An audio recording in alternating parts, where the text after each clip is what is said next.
Okay, I am going to go ahead and just hop on here on the video. We are going to be getting started here in a little bit to talk about My Adventures with Superman episodes 5 and 6 here on Supergirl Radio. We're actually combining 5 and 6 so that we can catch up, so we are current with the most recent episode that will be coming out this week so that we can review it for next week. So we're trying to play a little bit of a catch up here. So that we can get current with everybody else, because we got a little bit behind, I think, a week. So this is what we are going to be doing for Supergirl Radio for this week's live stream and podcast episode. So if you have any thoughts about episodes 5 and 6, please feel free to share them in the comment section and in the live chat.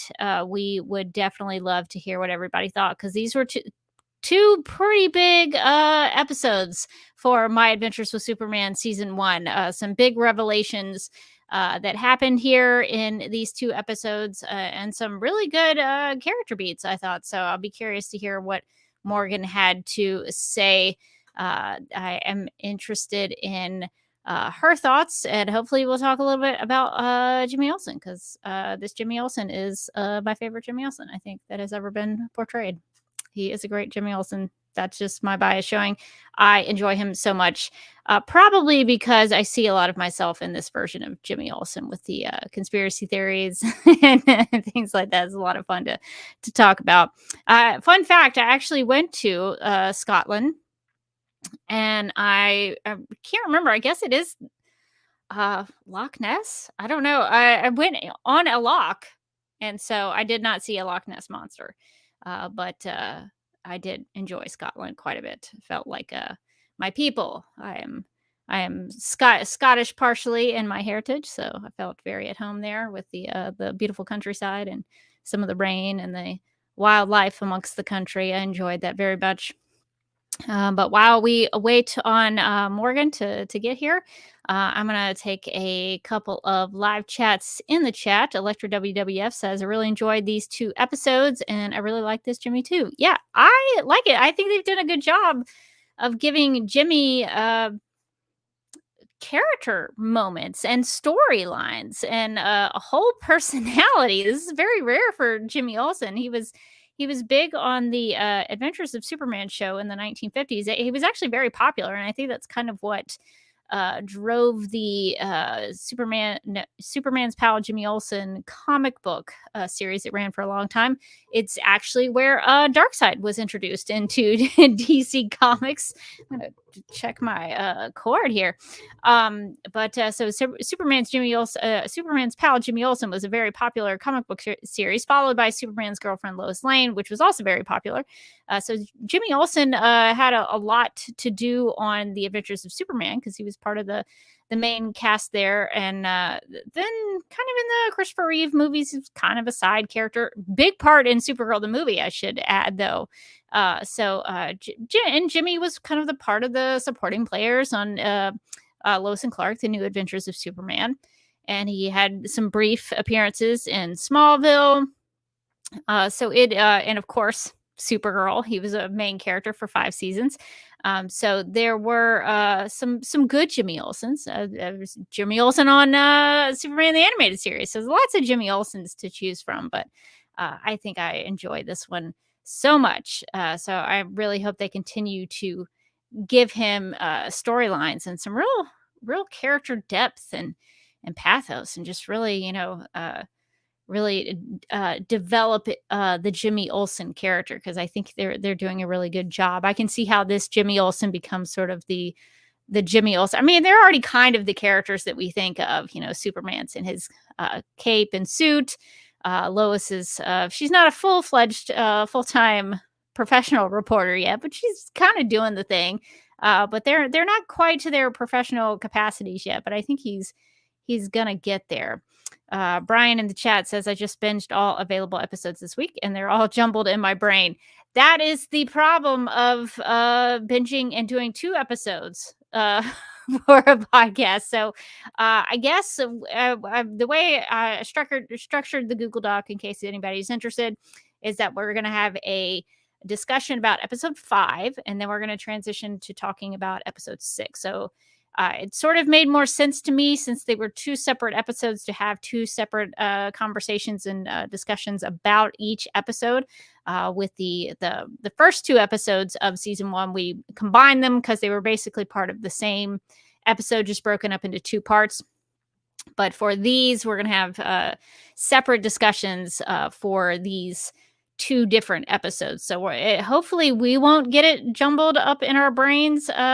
Brian, I have 2 different sets of notes, so hopefully that will help us keep track of what happened when, what characters appeared when, what was going on in each episode. So hopefully that will help us keep track of that. So you're not the only one. There's a lot going on in these episodes, so hopefully we can all keep each other in the right frame of mind for the discussion. All right, Morgan, I see you there. Are you ready to go? Are you going to get episodes jumbled up in your brain? For sure, definitely. Yeah, okay. Oh, do you want to put like a headline? Oh, yeah, I just need to think of something fun. All right, I will take you off maybe, and then you can add your fun thing, and then we'll put you up when you're ready to go with your headline, because we're trying to do some new things here on Supergirl Radio. StreamYard has headline functions so that you can put like a lower third about yourself. And also I've bought some new technology for the live stream. So hopefully we won't have the problem. And I'm actually gonna, if it's okay, I'm gonna put your last name in there too. Oh, thank you. We can be same. I got signed out and I had to sign back in. I was like, forgot the StreamYard process of signing back in. I was like, oh God, how does this work? So sorry, I'm a couple minutes late. That's okay. That is okay. All right. So we've got everybody here. You got the docker ready to go? Yep. Perfect. Okay. Well, we will go ahead and officially get started. So if you have any thoughts about the episodes, let us know in the chat.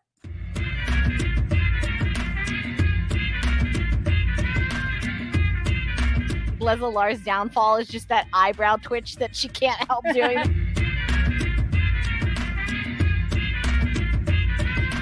Could you imagine if Hope was like, let's add that to the PowerPoint?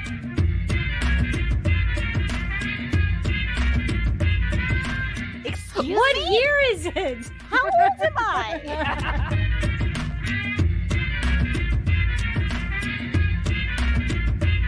This is how a podcast breaks up. This is the last episode of Supergirl Radio.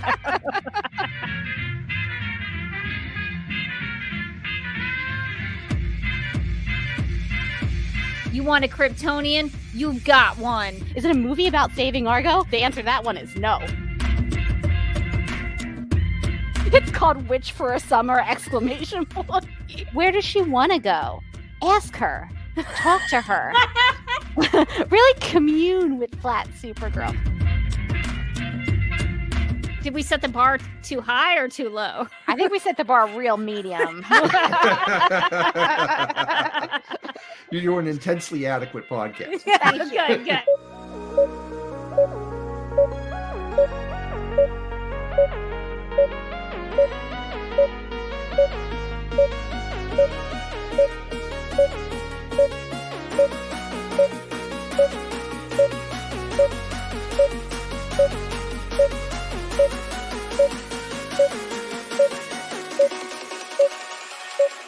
Hi, I'm Elizabeth Noyce, and you're listening to Supergirl Radio.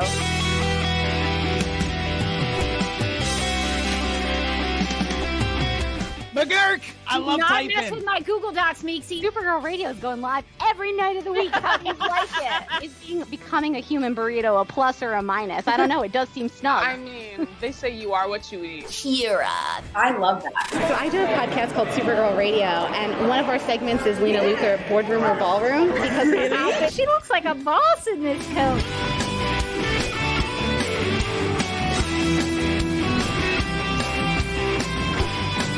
Nasty Luthor like a different Luthor? It's not just Lena being mean? No. Helen Slater here. So fun to know that you're hosting a podcast called Supergirl Radio.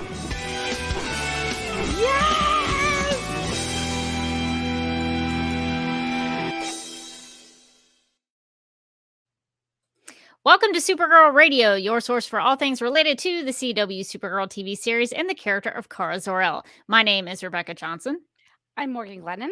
And we are live and wired on the DC TV Podcast YouTube channel and the Supergirl Radio Facebook page to discuss and review My Adventures with Superman's 5th episode titled You Will Believe a Man Can Lie, and the 6th episode titled My Adventures with Mad Science.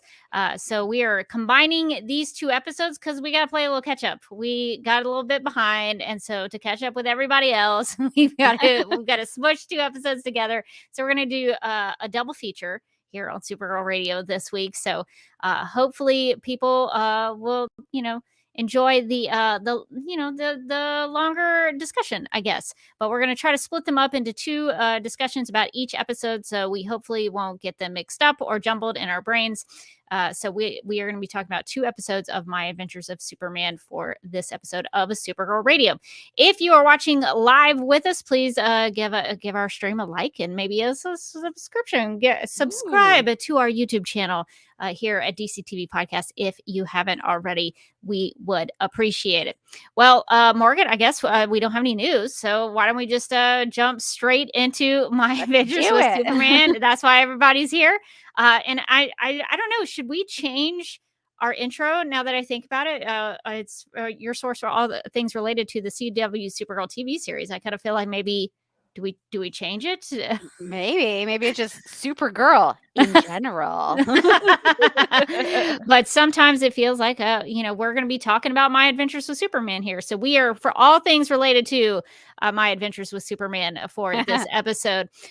Okay, so let's get to discussing the 5th episode of My Adventures with Superman, which is titled You Will Believe a Man Can Lie, which is obviously a play on the tagline for Superman the movie, which was You Will Believe a Man Can Fly, which of course they initially got there after they tried many attempts at making people believe that Superman was real on their promotional posters. If you don't get that joke, go back and watch our or listen to our Superman celebration episode from 2023. He's not real? I shouldn't have said anything. I've just ruined it for everyone. But the tagline for Superman the movie was You Will Believe a Man Can Fly. Here, it's playing on that a little bit with You Will Believe a Man Can Lie. The episode description from Max reads, quote, Lois uncovers a secret in Metropolis and is determined to get to the truth. Superman tracks down dangerous weapons in the city and finds himself in the crosshairs of mysterious organization Task Force X, unquote. So this episode is Lois Lane trying to confirm. She has suspicions that Clark Kent is Superman, and she is trying to confirm it in this episode. And she does. We'll just spoil it right up top. She does confirm it. But Morgan, what did you think about her attempts at doing so? I think, she started small, but then she dreamed big. And I think that's really important. I like that she was like, yeah, well, I'm not going to stop until I get you, Clark Kent, and Superman, a completely different human being, in the room together. And why would that be a problem with you, Clark Kent, who's a different human being than Superman? He's like, yeah, no, that seems really great. I support your career, Lois. No problems here. And then like later on in the episode, when like it comes out, spoiler alert, that like she knows that he's Superman, he's like, what? Who could see that coming? And I was like, Clark, my God, what in the world? Like it's been so obvious the whole episode that she knows. And like Clark was like, who could have foreseen this change in circumstances? I was like, oh no, Clark, oh no. he was just jazzed that she agreed to work with him on a story. He was, you'll work with me? She's like, that's not the takeaway that I thought we were going to have from that conversation. She goes so far to try to get them into the same room. She goes so far as to handcuff herself to Superman. So, Morgan, do you think this is a good idea? Yeah, sure. I mean, this is a sweet idea. I like her moxie. She's like, you're not going anywhere because I have these small metal handcuffs. They're made with metal, and so they are impenetrable to you, a man who picks up cars. I like how when the sort of battle is going on, instead of like just breaking the cuffs immediately, he just kind of like rolls with it. He's like, we must work in tandem now. We are cuffed together and nothing can get us apart. I was like, Superman, if you really wanted to sort of get her out of the way, seems like there's maybe an easier way. I'm just going ahead and saying it. And then at the end, he's just like, boop, and breaks the handcuffs. And she looks like legitimately shocked that he could have done that the whole time. Come on. What kind of research did you do into Superman? Yeah, he does eventually break the handcuffs. So, but he does it out of concern for her because he knows that things are going to get really serious and dangerous. And so that is the time when he lets her go. Although they do have a sequence, which I thought was actually kind of interesting with the being handcuffed together, is that the criminals in this episode, we'll get to this group of people who are doing some bad things in Metropolis, but they attack Superman foolishly, and Lois gets caught in those crosshairs a little bit. And so I thought the sequence was kind of a unique situation for Superman to be in, because he had to fight off these criminals while also protecting Lois, while also trying to do what he can to stop them. And she even helps him out a little bit. I think she does a little punchy or something. She gets a good punch in there. Yes. Boom. So she helps out. She's not just doing nothing in this situation. But I thought that was a unique take on an action beat with them. I've never seen anything like that before, where they were both in a situation where they were sort of tied together a little bit. But yeah, so Clark is having to face the fact that someone has now figured out who he is. And I don't know that he really wanted this to happen, but it has happened to him. And she does it. She sort of forces him in some ways to reveal himself, because she kind of pulls a Margot Kidder's Lois Lane, because Margot Kidder did this in Superman 2, where she jumps in some water to try to get Superman to get Clark to reveal himself as Superman and come save her. And that's one of the things I don't like about Superman 2, is that Clark just kind of like follows her along and just lets her waffle around in the water. What are you doing? It's like, you're such a jerk. You should help her. I mean, I know it's her secret identity, but what if she drowned? That could be really bad. But she pulls a Margot Kidder's Lois Lane, and she jumps off the Daily Planet roof backwards, just like walks a foot backwards off the roof. And Clark goes to save her, because this time he should, because she can't just float down a river. She's gonna hit the ground. I like that when he caught her, she was like, "Oh my God, you are Superman." I was like, "Girl, what was your contingency plan if he wasn't?" I was like, "This plan is sort of a high stakes, high reward, but also, what if it doesn't work out kind of situation?" I was like, "At this point, you better be hoping he's Superman, because you're in trouble if not." And then she's like hitting him. I was like, "He's holding you. You're above the pavement, Lois. Let's be a little bit more careful."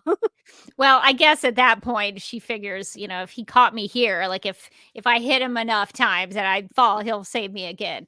But yeah, so that, I don't know. Do you think that was a good moral thing for her to do, to force him to reveal himself? Yeah, I didn't love that. I don't know. I went like back and forth on it. I was like, I mean, she knows it's him, and like, it did remind me, bringing it back to our main girl, Kara, from Supergirl. Like, it reminded me of in the pilot when she like falls off the building and Wynn's like, "Oh my God," and then she like flies back up and she's like, "Psych, I can fly." But like, that was like not a great moment for Wynn, for sure. Oh, that's traumatizing. Feels like there was other better ways she could have told it. Maybe if she just floated up in the air, he would have believed her without the sort of jumping off the building aspect of it. Yeah. And it was or she could have like given him a little like teaser. Exactly. Like, I'm going to prep you for this moment. I'm going to jump off, but then I'm going to be fine because I can fly. But I mean, I think if one of my friends told me that, I'd be like, you want to step away from that edge. So, it reminded me of the Supergirl pilot in that respect, where it's like, I feel like there's probably was a better way of getting to that solution without jumping off this building. Again, high risk. I don't know. How big was the reward? She already knew. Yeah. Well, I guess she was like, previous to that, I think was when she had the scanner and she was trying to chase Superman all over the city, and she was kind of falling behind. He was already doing the good deeds before she could get to him, and so that was funny. There may not have been. I don't know, because she can't just ask Clark, because Clark's gonna lie. He's gonna say, "No, I'm not Superman. What are you, crazy?" So I don't know if she had another option. That's true. I mean, yeah, he was. What else could she have done? I see in the chat, Electra WWF says, "I was okay with Clark still trying to cover it until Lois was visibly near tears, worried about him, and he was still lying. By then I was like, Clark, come on." Yeah, I think by the time that she like decides, okay, fine, I'm just gonna jump off this building to make a point. Like, yeah, I also would have been really mad, because like, she's like, "I know that you're Superman. Like, here we are. We're both here in this knowledge that you're Superman." He was like, "Superman? Who's a Superman?" It's like, oh my God. Well, I don't know that guy, but I bet he's swell. My favorite was when she asked Superman about Clark Kent. He was like, "You know Clark Kent, right?" And he was like, "Oh man, Clark Kent, that dude's hot, right?" Like, everyone's been saying it recently. Man, like, that dude is so hot. I would want to date him. Weird. I've been hearing that a lot on the streets. Yeah, he was hyping up Clark Kent pretty That well. made me laugh. I hear that guy's great, so smart. He's a real upstanding guy. You could really depend on him. I'm hearing everybody wants to date him, and that like maybe if say somebody was interested, she should like jump on it now. I don't know, man. Lois took that the wrong way, though. Yeah, exactly. She heard jump on it. I'm gonna jump right off this building. Yeah, Mind the Gap has a good point of the question of like, well, if Lois wasn't 100% sure and she jumps off the building, well, that's going to be a big mistake. But Mind the Gap makes a good point. She probably still anticipated Superman saving her. So That's even true. if she was wrong and there was a separation between Clark Kent and Superman still might could come and save her. So I think that's a really good point. Yeah, so she does get that confirmation just because she sort of forces Clark's hand to do it. And then he tells her that he didn't want to tell Lois about his secret identity because she knew he knew that she thought Superman was a liar and wanted to publish all of his secrets. And I guess, do you think that this version of Lois Lane would have done that if Clark had told her the truth?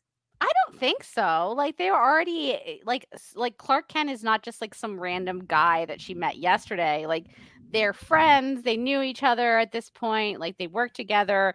They had like some little moments, some little like romance moments in hallways and back Stairwells. stairs. Yeah. Listen, you don't sell out somebody you had a romantic moment with on the back stairs. Like, what kind of girl do you think Lois is?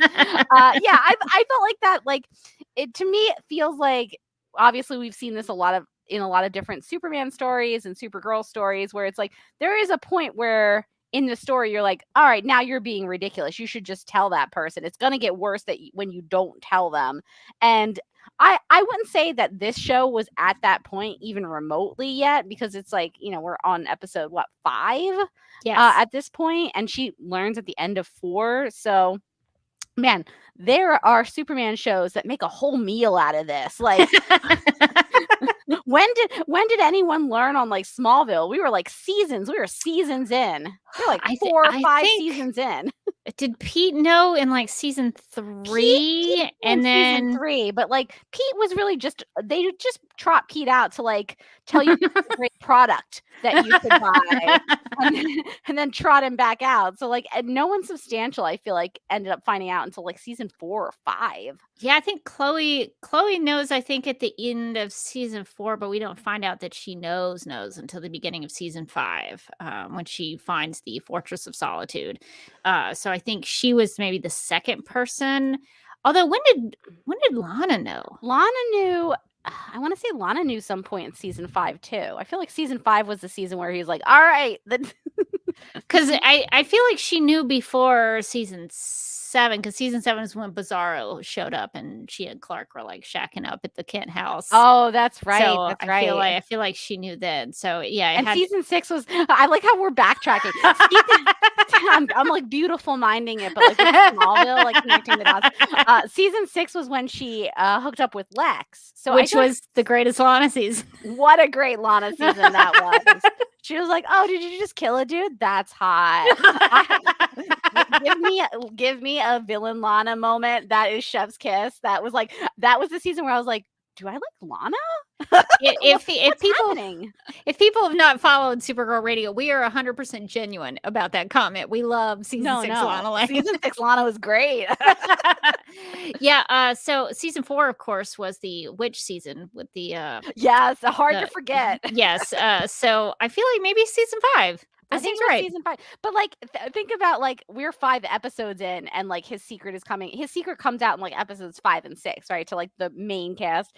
We were 5 seasons. Like we were like hundreds of episodes in. Oh yeah, by season 5. Chloe was still like, it's weird that Clark always sort of leaves when there's an emergency and then comes back after it's over. Oh, well, don't know what that's about. So like I'm glad that they didn't stretch it out, but I feel like they could have stretched it out like probably a couple more episodes and it wouldn't have felt like, okay, you should just tell her. But I like that they got to like the Clark and Lois drama like pretty early on in the show. Yeah, I'm actually on the side of I'm glad that they did it early, because it makes Lois especially look less stupid. And I'm always on the side of, can we not make Lois look stupid? So I appreciate that.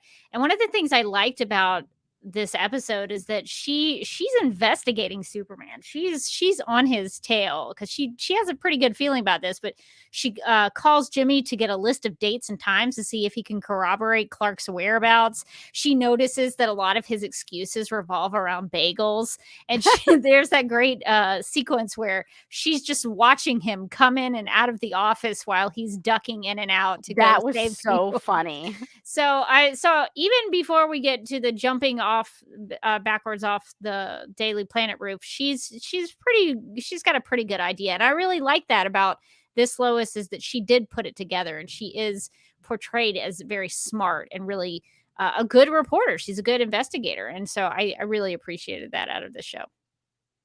Yeah, I like that she's the one who puts it together pretty much herself. Like there's Yeah. a big hint in the pocket of the jacket coat, but like Like a pretty big one. a pretty big one. But I think if she hadn't done all of the legwork already to be like, well, lots of stuff happened in this small town. That's really weird. And then she sees that he like ripped out a page about Smallville. I think, yeah, like she was the one who kind of put that together. Like, oh. Yeah. So I like that. Like, yeah, it's sometimes like in the Superman, because there's been so many different Superman stories. We're, pretty spoiled in Superman tales, but there's sometimes where she learns because like somebody's like, look it, that is Clark Kent.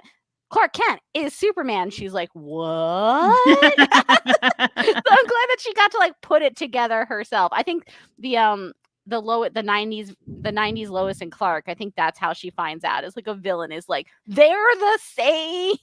She also kind of notices because I think the way his hand touched her face, like, was the That's same always way a giveaway. that Superman and Clark touched her face the same way, and so that was kind of how she You put have it together. you have to have like a different romantic move in your like alter ego. You can't. She's like, wait a minute, that's his only move. Yeah, this Lois puts it together, even doodling glasses on the picture of Superman. That was so really funny. She's Yeah, like, I can imagine it. that's a very Margot Kidder thing for her to have done as well, because she does that in I think the Donner cut of Superman too. So they're pulling some Margot Kidder Lois out of this one. Let's see. I think I saw another couple of comments wanted to get into the chat for. Carrie says jumping off the building is a total Lois move. She'll sacrifice for the truth.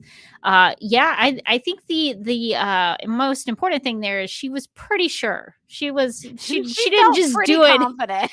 it. She didn't just do it. She had done all the legwork before. If she wasn't pretty sure, that could have potentially been a pretty bad oopsie. Yes, that would have been bad, but I like how confident she was in that. And I just want to apologize. I don't know if you can hear the thunder. There's Is that thunder? There's like a bad storm in my area, and I don't know if people can hear I that. thought there was like a fan on or something. No, that sounds so close. It's very close. It feels like it's right outside this room. So I just want to. If you hear something, it's probably that's thunder wild related. I saw that Elektra WWF has given me some context for my memories of the Lois and Clark.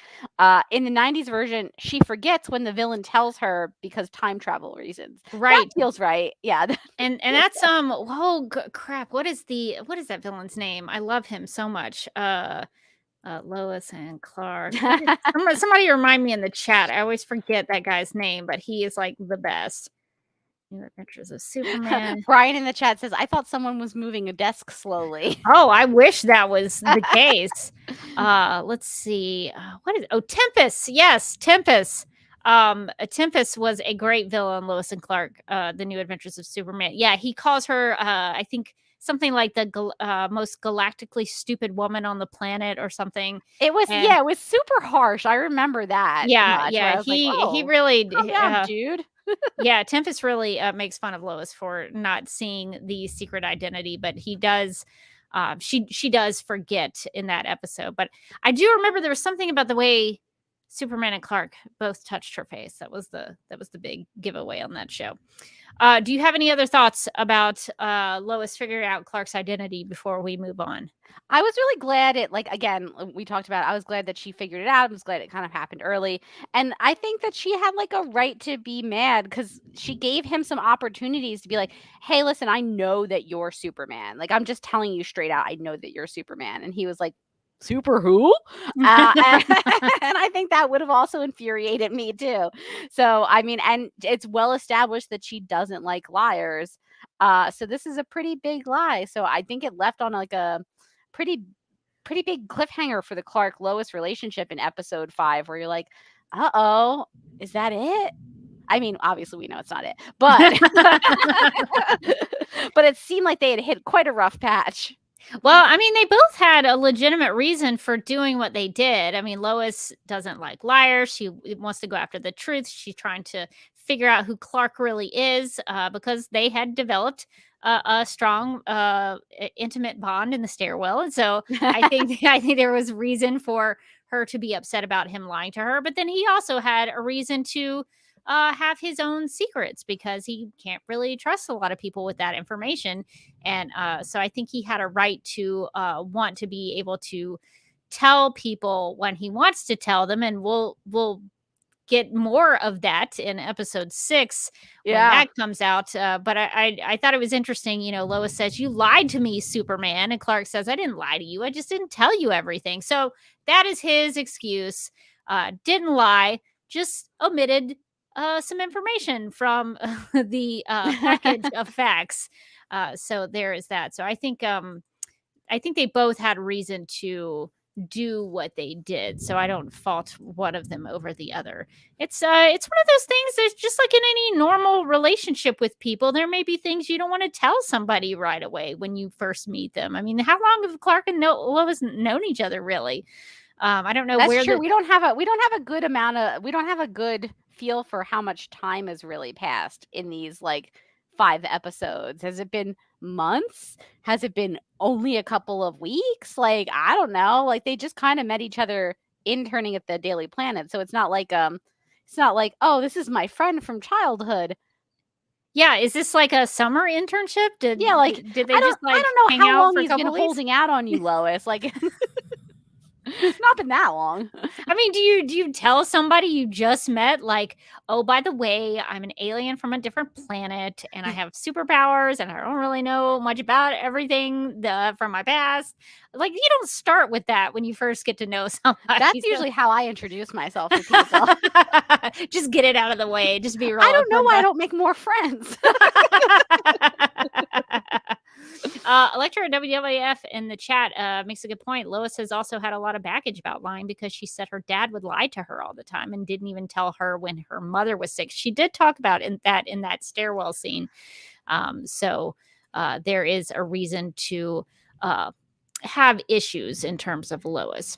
I feel like so Mark brings something up in the chat. I'm not sure if we want to talk about it yet because it's more of an episode 6 thing. Why don't we star it?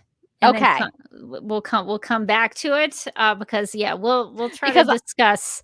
I suspect that Lois's relationship with her father, as a tease here, is going to become a bigger part of the season. Possibly. Eventually. Yes, that could cause some very interesting drama moving forward. Okay, so we've talked about Lois and Clark. That's a big one, probably the biggest part of the episode. But equally, just right underneath it is the reveal that Jimmy learns that he is the Steve of his friend group. Always a tough thing to learn, honestly. So Morgan, what did you think about Jimmy going out on assignment with Steve Lombard? First off, I love Steve. I'm like now a Steve super fan. I like that he's like Steve is like a really has dedicated so much of his life now, like to being a super troll of Flamebird. Oh, did that not come through? Did that not come through? It didn't. Oh, I set up my stream deck. I could hear it on my end, but it didn't come across. Oh man, that's okay. I'll just manually do it. Caw-caw! Oh, there we go. Yeah, apparently my stream deck, I got it all set up. I even have it's still going. Oh, it's looping. I'm sorry. I gotta take it off loop. But I even set up a on my stream deck. So I bought the stream deck so I'd be able to do the sound effect better. Beautiful. Yeah, and I have little Flamebird icons. Gorgeous. All right. Well, I'm gonna have to do more experimentation now of how to get the Flamebird effect off the stream deck and make that a little better because that did not work as I wanted to. But you set me up really well. Thank you. I'll have the trigger going though. Yeah, be ready. Yes. No, but I thought it was really funny that like this channel with like 7 followers already has like a dedicated hater, and like that Steve has now like, dedicated enough of his life to this that he's like, come with me, kid. I need to make a real snappy comeback to this. I'm gonna crush this Flamebird channel. Oh, come on. I hit the button. A work in progress. Yes, we're figuring some things out. It's just so funny to me, like the idea of like, no, I'm gonna like this guy is out of control, and all of his 7 followers are being misled. Like, I don't know, dude. Like, there's probably some other places you can direct your whole attention to. But and I also like that his sick burns was like, nah. Listen, love Steve. Love Steve's lifestyle. I feel like now that I know more about Steve, now that Steve and I have connected on like a deep level from this episode, I want to know, like, what is Steve's tragic backstory? Because it's there. Because Steve is like, Steve's like, listen, Jimmy, I know a Steve when I see one. Jimmy's like, please don't say that to me. And he's like, no, nah, dude. Like, you've been left behind by your friends. And like, who hurt Steve? Somebody like, did. There was a setup of like, oh, Steve is suffering. Steve is in pain. Steve is in deep spiritual pain. And that's why he's trolling a channel with 7 followers. It makes sense. Most trolls are. But like, what is Steve's tragic backstory? Did like Kat and the other one in his department like become super best friends and leave Steve behind? That's sort of what it seemed like. I think what it seemed like, right? Ronnie Troop and Kat Grant. Yeah, Ronnie and Kat. Like, I want to know what the story with Ronnie, Kat, and Steve was. Or maybe it's some other group of people. Maybe it's another group of maybe it's every group of friends. Is like he's always the Steve in that group of friends. He just gets slowly phased out until he's like, I gotta take down this YouTube channel. Nah. So do you think the overconfidence that Steve Lombard has, is it just trying to compensate for the sadness in his heart over being the Steve of his friend group? Yeah, I mean, I think he was like, listen, Jimmy, I'm going to show you the ropes, kid. This is, you don't have to be sad about being left out by your friends because there's other things you can do. Is there maybe like a low follower social media channel that you want to harass day and night? Because that's what I found my passion, and I want you to find yours. I thought it was funny. I also like the idea of like him being really excited that Jimmy is behind Flamebird. Yeah.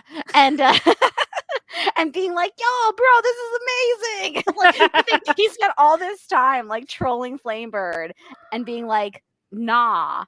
And then he meets the person behind the channel and he's like, your stuff is great. It's all wrong, but like I love that we can bond like this. Listen, I'm just saying, I think that Jimmy was writing off Steve's too soon. I think Steve's probably a fun hang. I think Steve can get him in all the best sports games in the whole city.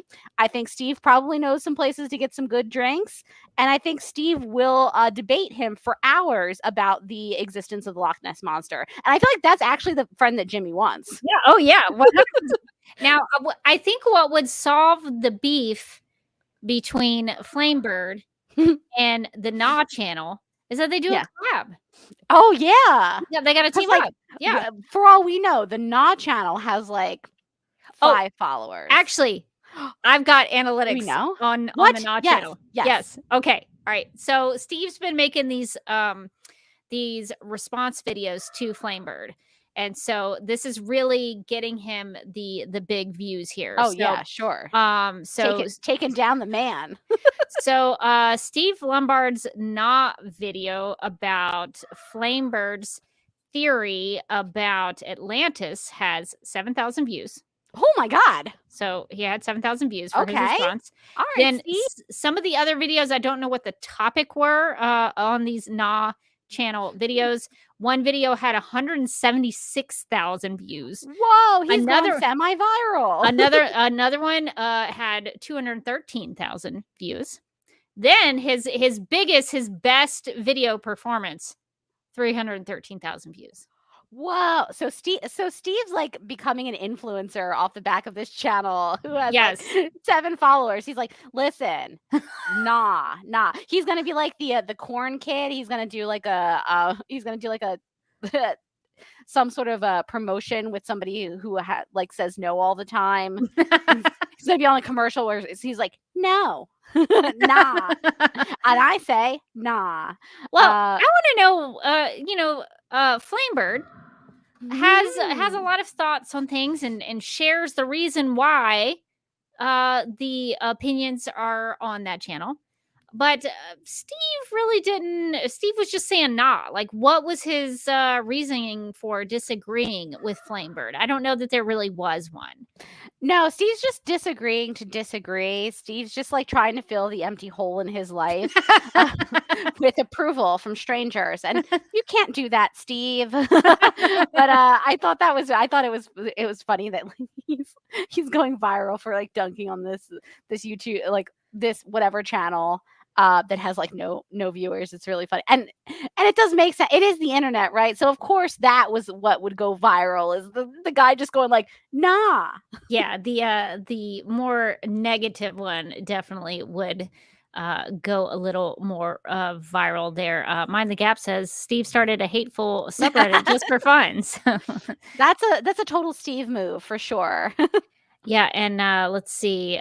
Carrie in the chat says or asks, "Are we going to find out Steve is a Task Force X I guess agent member or adjacent member keeping tabs on the Super Friends, which is why he broke from Kat and Ronnie? Oh, maybe there's a betrayal. Maybe something happened Ooh. with his friends there, and that's why he is no longer friends with them." And Mark has a question about this, and I think I need to get something ready. Do we think Steve's videos link back to the original Flamebird videos, or is he the kind of jerk that does reactions without linking back? I think Yes. Steve needs to put Flamebird's links in his video description. I think that's Yeah, only you fair. gotta. Yeah. He's getting so many views. He could be bringing more people to the good word of Flamebird. Yeah, he really should. That's just YouTube etiquette, is that you should be linking back. So I But think Steve does seem like he's somebody who might be like rude like that. He was like, I don't care. and I thought it was sad for Jimmy though, because he had to be the cameraman for Steve's not video. He kind of got roped into Yeah, it. that was pretty rough. Yeah, so unfortunately for him, that is what happened. But I thought the time with Steve I thought was good. So I actually, I'm like you. I kind of want to know more about Steve Lombard and knowing more of his story. So I hope we get to meet the Daily Planet members like that. I hope we get to hear their stories just as much, because I think it builds out that world a little more to have, our three main cast members, but then knowing who they interact with, I think makes their stories are a little better. Do you have any other thoughts about the Jimmy Steve storyline in this episode? I find myself wanting to know more about Steve. I need his backstory. I need to know who hurt him. I basically just need more Steve. I feel like we're gonna get more Steve, but I feel like this episode was like a hint of like a deeper lore for Steve. Let's hope we get some of that.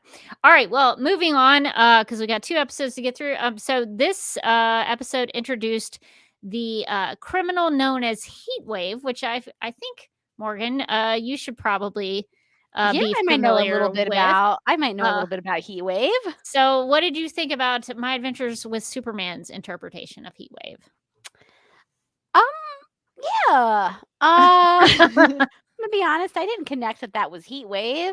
But now I do. Well, they say the name Rory, and then the weaponry was heat related. And okay. I think also in the credits, maybe I looked it up somewhere.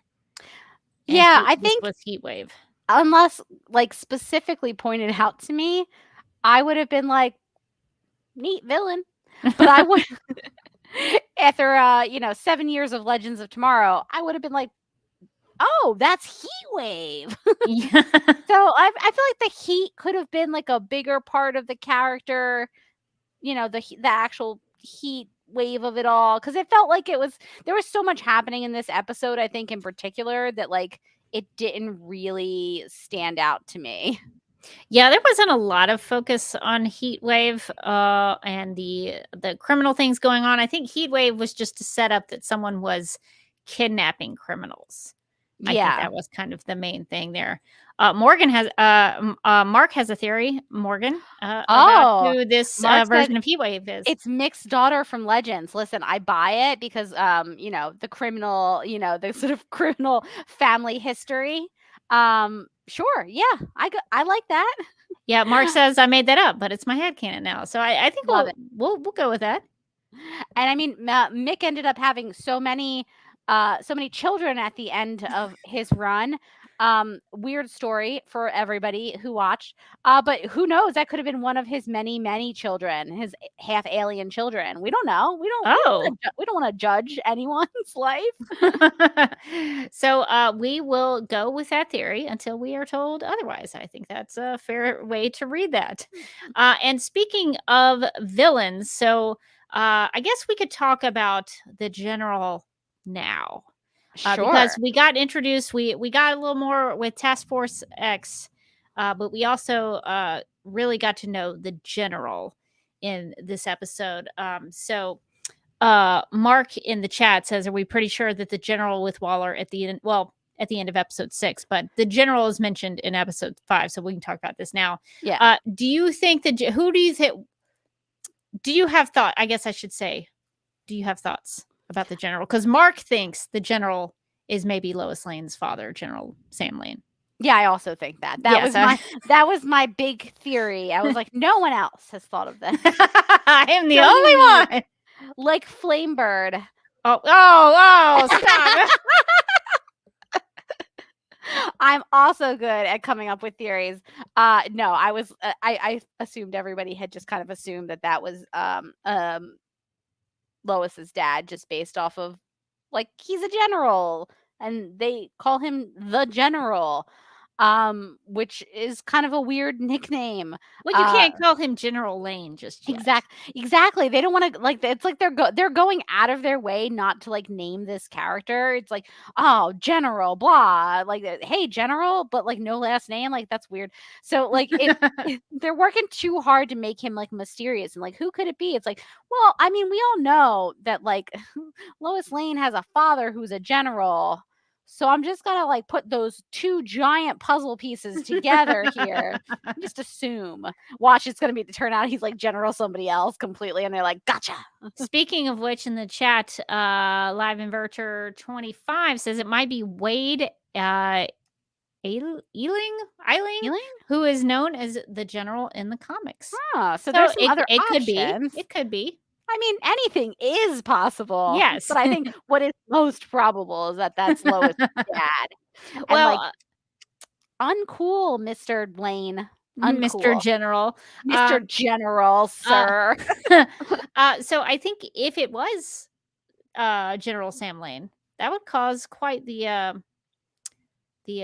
problem for both Lois and for Superman, I think. I mean, that would be pretty complicated. Yeah, so that could get interesting if that is the case, if it is General Lane. What I thought was interesting about the General in this episode is that he calls Amanda Waller Mandy. Yeah, I thought that was interesting too, and I was like, oh, it was like, put me on a tangent that was, like, completely unrelated to the episode, where I was like, I always kind of forget that Mandy is, like, a nickname for Amanda. That's so interesting. And I was like, is Mandy Moore just a Mandy, or is she an Amanda Moore? And then before I knew it, I had to, like, rewind, because I had, like, gone down an unrelated rabbit hole mentally, and I was like, oh boy, this is gotta go back. I missed some dialogue.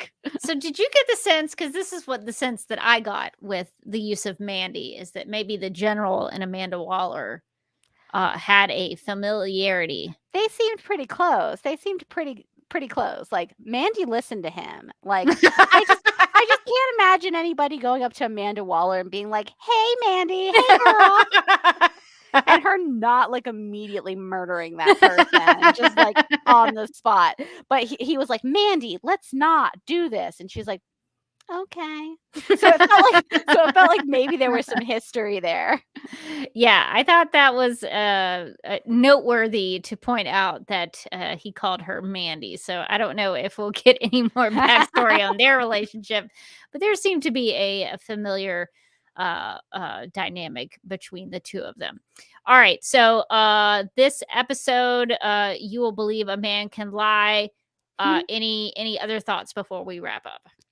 No, I liked this one a lot. I think it kind of continues the trend of how much I enjoy this show.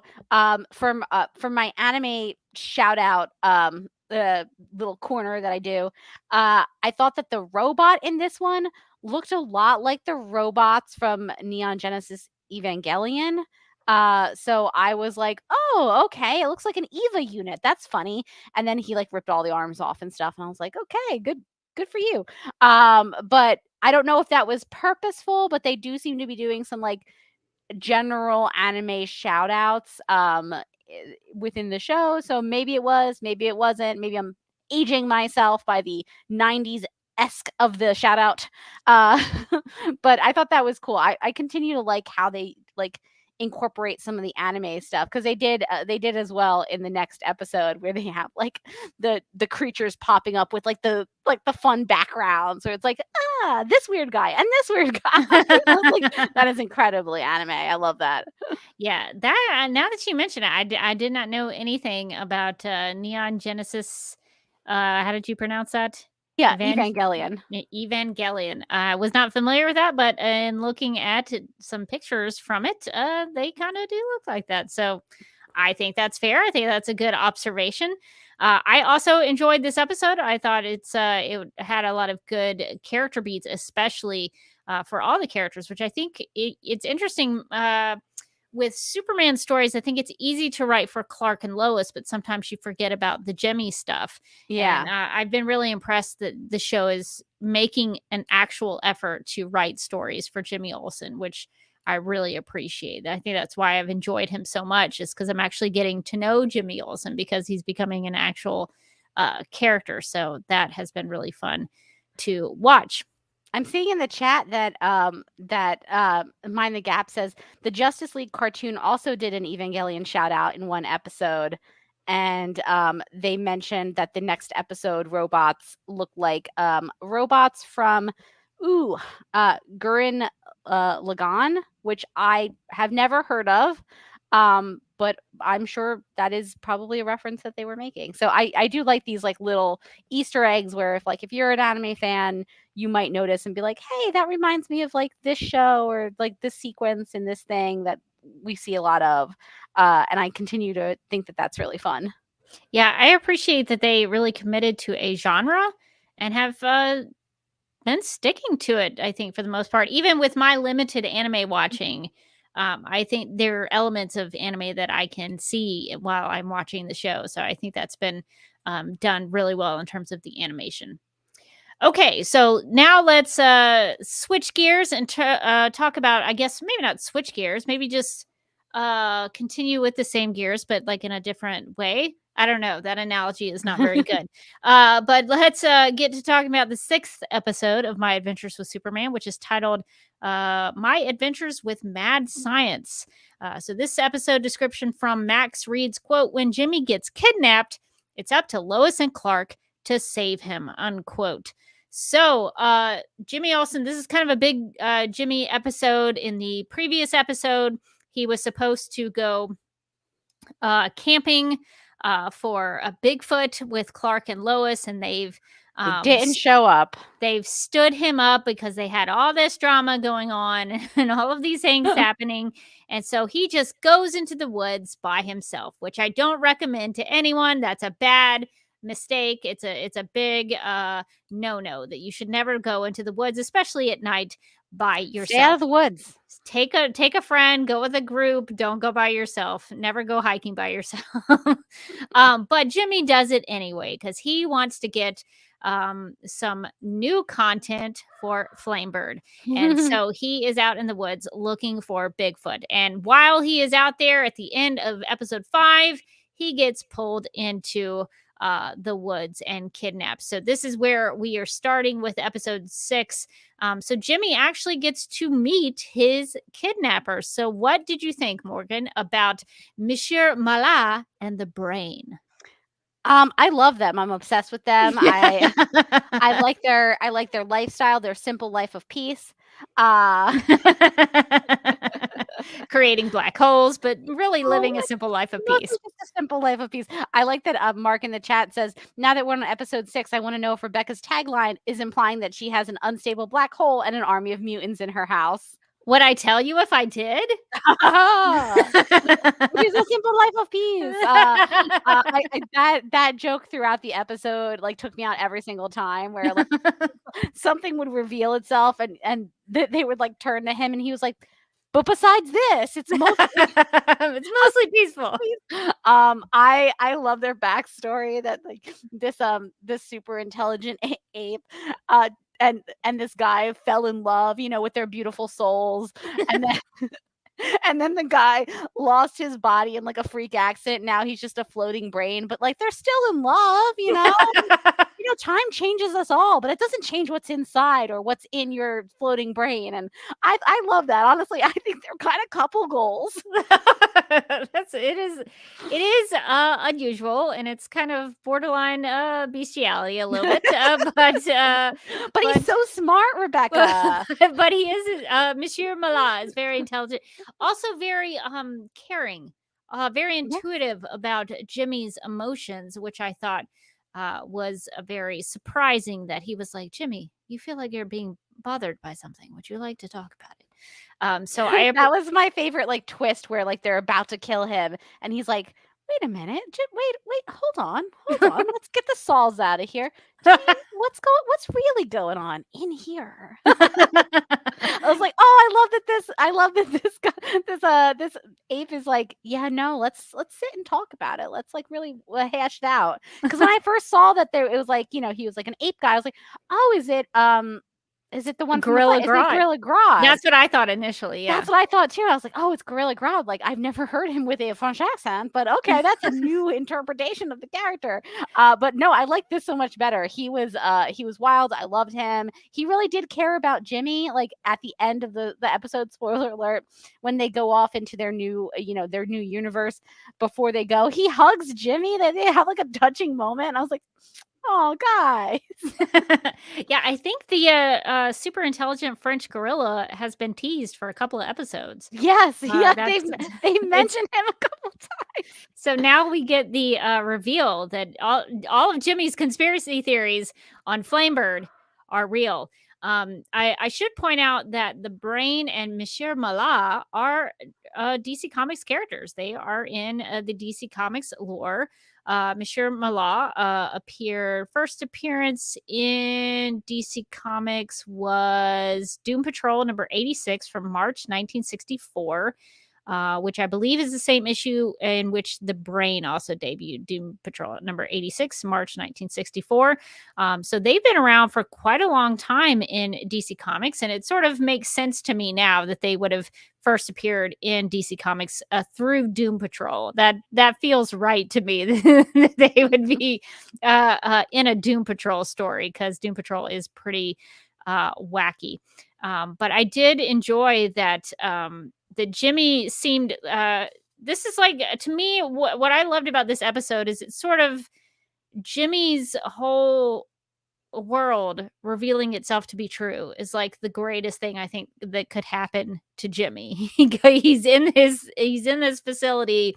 The Loch Ness monster is there. These weapons that he theorized He's were so real. excited about it. He's like, this is amazing. I was trying to think what would my, because I love a conspiracy theory. I recently just last night was going down another Jeffrey Epstein YouTube rabbit hole, and like, those are very scary.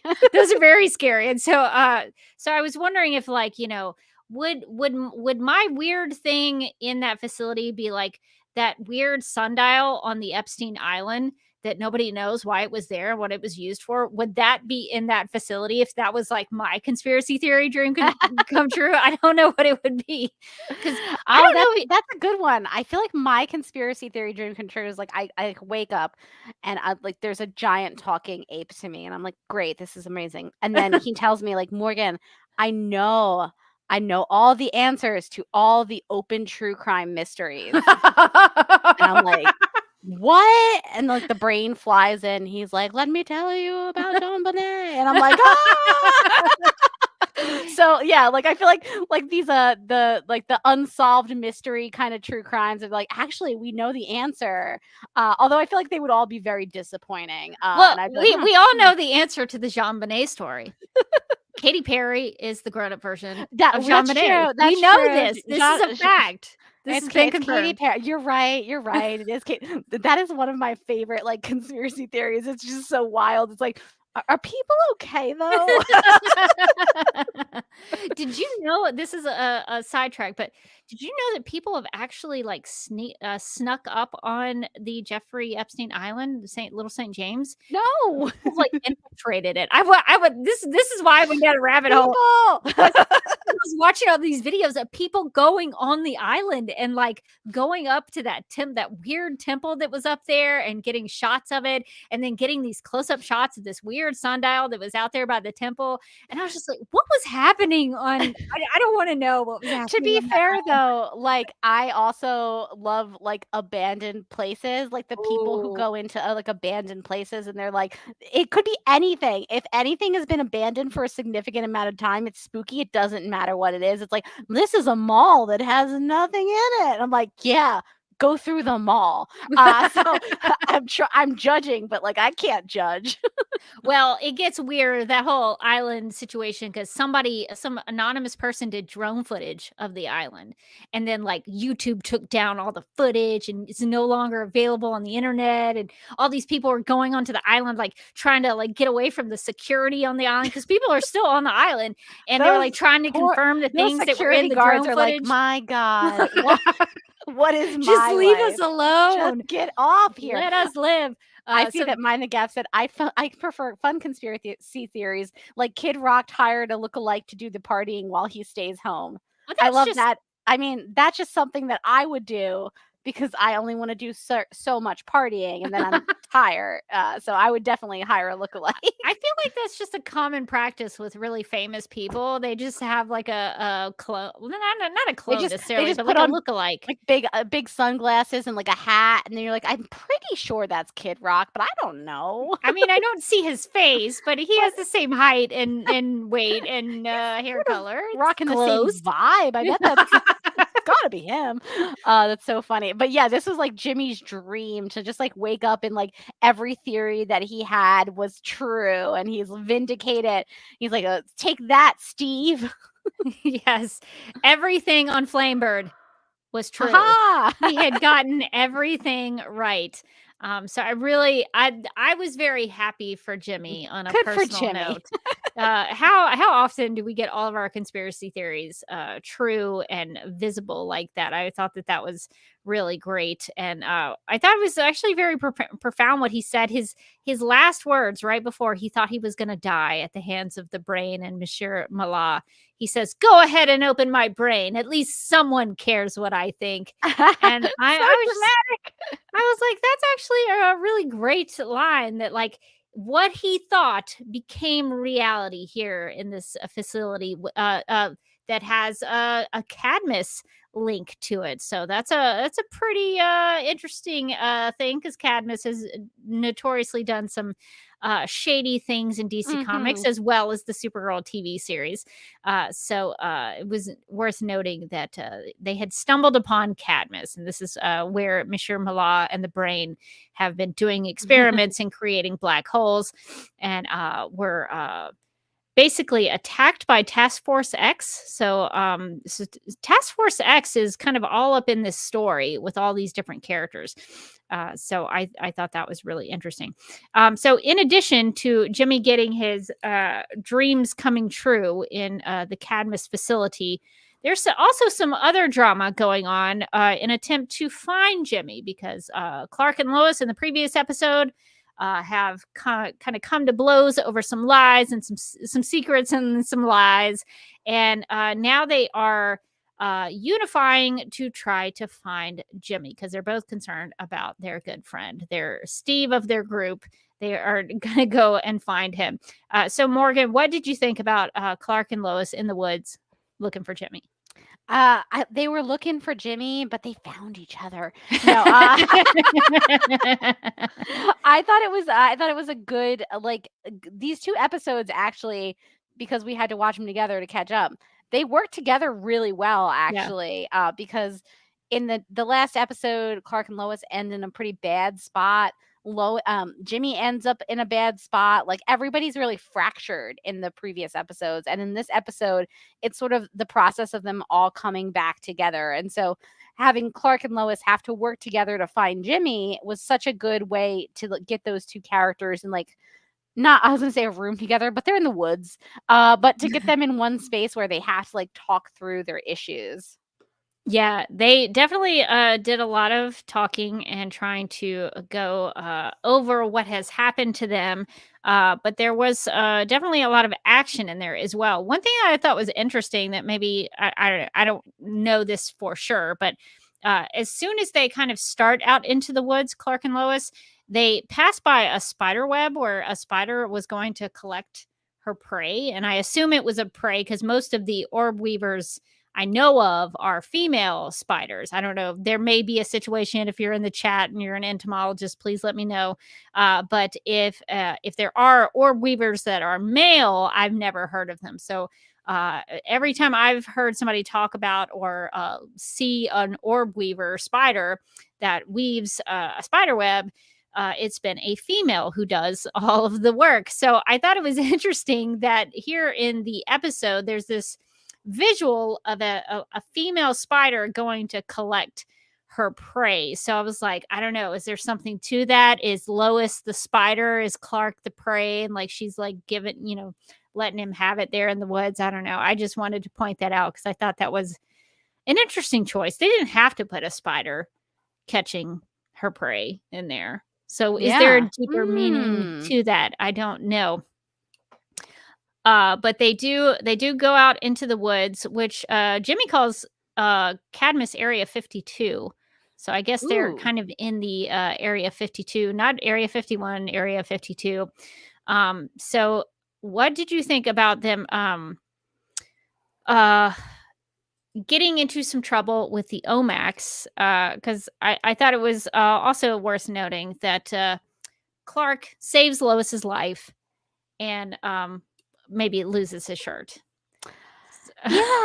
Yeah, they bulleted that shirt right off of him, didn't they? Oh no. I thought that was a very funny it's a very funny gag that like the bullets like ripped his shirt off in like a dramatic like romantic hero type fashion. It's like, oh, okay. And then he has obviously a very like romantic line with Lois where she's like, did you know that you were bulletproof? And he says, I just knew that you weren't. And I was like, okay, no, it's all right. Love is beautiful. I think they've been doing such a good job with the Clark and Lois relationship and like making it so compelling to watch and like taking their time with it. Like, I feel like sometimes you'll see like a Superman thing or honestly any show where there's like a canon couple where like the people who are doing the writing on a show or a book or something like that, they're like, everyone knows these two get together. So like, whatever, they're together. But like this show is really like, no, Clark and Lois are like part of the heart of this show and their relationship is part of the heart of this show. And like, we're gonna give you some fun romance. And like, thank you. I'm really appreciating it. So I as goofy as I thought it was that the bullets ripped his shirt off, but like not his pants. Listen, it's still a G-rated, PG-rated show, right? But I was like, I thought that was really funny. But I like that they got to have like a nice romantic moment in that scene. Yeah, it's a contrast to Supergirl. I guess it was season 6 when the writers just didn't want to show us Kelly finding out that Kara was Supergirl. Oh God! Because they were like, "Oh, it's been done before on the show. You don't have to see that. You don't have to see a growth in their relationship at all." No, you don't want to have to. You don't want to have to see a major milestone for the character and a relationship. Yeah, so it's definitely a contrast to that. New Rachel in the chat says Area 52 for obvious DC Universe reasons. Probably for the New 52 era. Anytime they use a number in DC shows, movies, comics, they usually use 52 for that. Electra WWF says, I thought it was neat that Lois has survival training. So she's in the woods doing the tracking, talking about learning how to use a compass and everything. I wonder if her father, the general, taught her how to do that. Probably.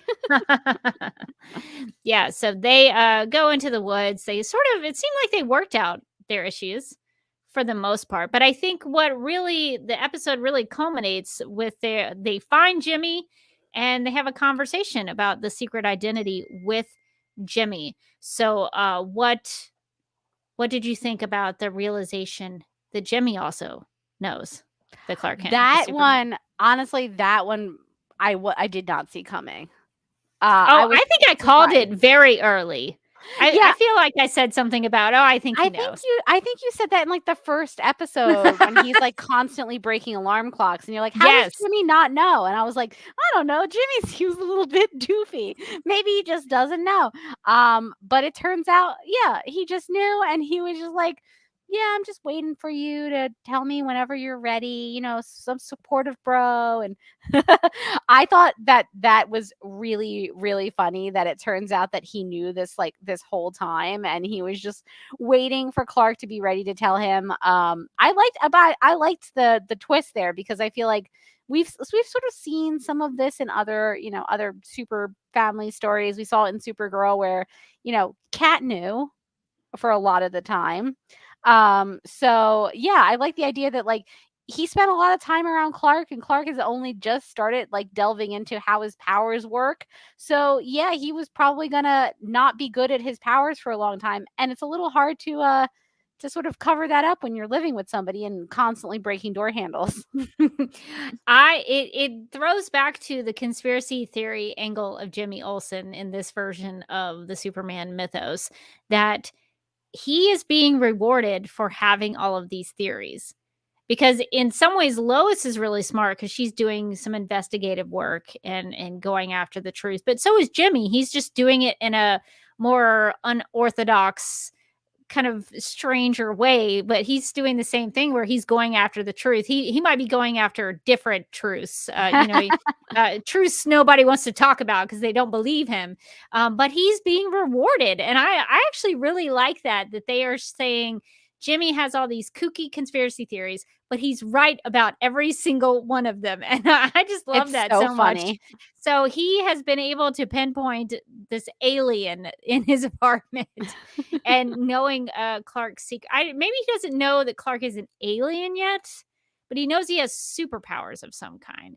But I'm pretty sure that he thinks that Superman is an alien, because I want to say he said something about how because I think in one of the previous episodes they were like, who is he? Who is Superman? And Jimmy was like, he's an alien. I think he's so Yeah, that's right. I think he did say that. He was like, yeah, obviously he's an alien.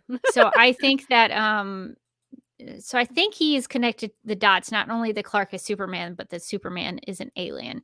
But I thought it was really funny that Lois gets upset with Jimmy for knowing this whole time, but not telling her. And then Jimmy gets upset with Clark for telling Lois before telling him. So I thought that it was funny that they both figured out that they knew the secret, but it happened in a different way. So I enjoyed that. It reminded me a little bit of like that Friends episode, if you've ever seen Friends, where like it becomes known that Monica and Chandler are hooking up, but then they don't want to tell that they know. And then at the end, it's like, I didn't know that you knew that I knew that you knew that I knew. Like, it's kind of what it felt like at the end of this episode, where it's like, and they're like, and then Clark is like, you knew.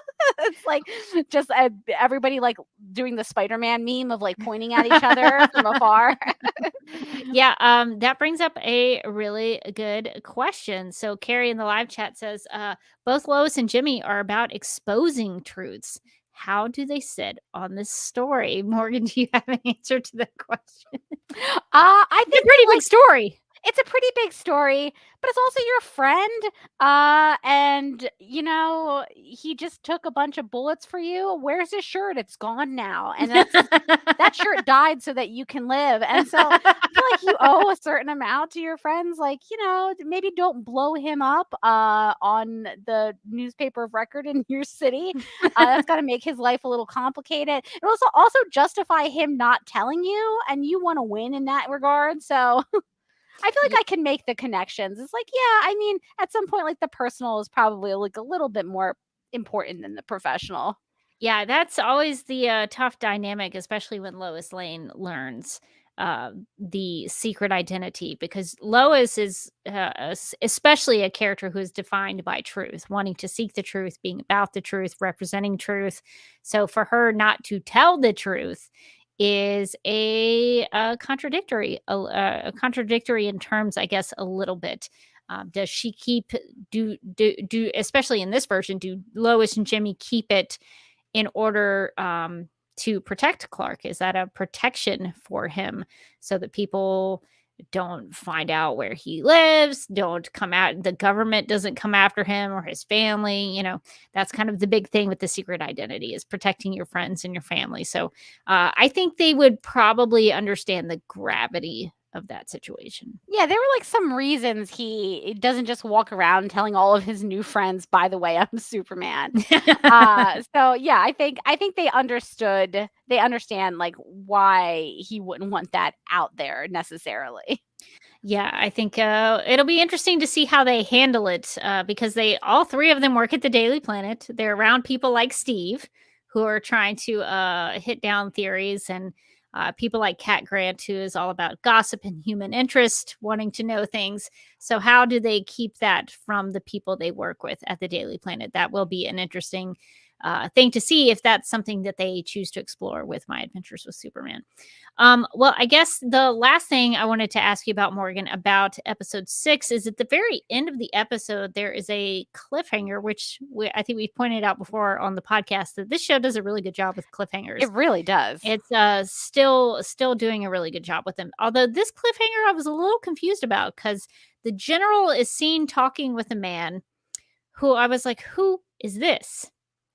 And turns out, I think I did some digging, and I think that man was supposed to be Dr. Ivo, who we saw kind of Ooh. injured after his parasite incident.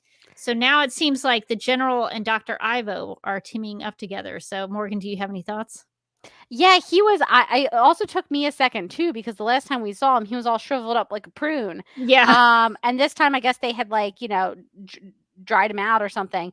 Uh, but he looked a lot like he did in the previous episode where he was in, except he has like a scar now, Oh, yeah. and he's like a little gray.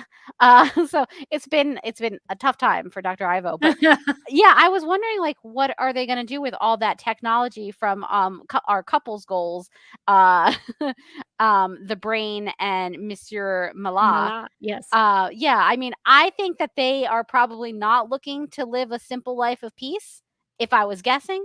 Uh, and I'm wondering what they're gonna use, what technology in this like lab they're gonna use to try to like take down Superman. And also, Mm. like, why are they so bent on taking down Superman? I kind of get like, yeah, in this universe he's like brand new and they don't know much about him, but like he's also like not doing anything like dangerous or criminal. So why is it such a priority for them to take him down? Like, I want to know what the general's like perspective on this is, as well as our girl Mandy. Um we're on a First name nickname basis. basis Yeah. with girl Mandy. But yeah, they in the I think it might have been the previous episode, they mention Mandy mentions like when they are thinking about whether or not they should like let a whole bus full of children die just to take out Superman, like, oh, the next time I can't remember what the actual phrase was, like, the next time this bad thing happens, it'll be on our heads. Right. And I was like, what happened exactly? Like, I want the backstory of like, why are they so freaked out by Superman? Like, why do they want to kill him so badly? Like, what is this thing that happened in the past that's like informing their reactions to Superman? So I do find like now that we know a little bit more about the villains and like what a little bit of like what they're doing, it does make me interested to know more. Whereas in the first couple episodes, I was like, yeah, okay, technology, I get it. Like, big mechas. Yeah, it's anime. But now I'm like, okay, there's like a backstory here, and there's like some trauma. There might have been some romance with Mandy. I'm in it. I'm in this now. Electra WWF has some good thoughts about why they would be wanting to take down Superman.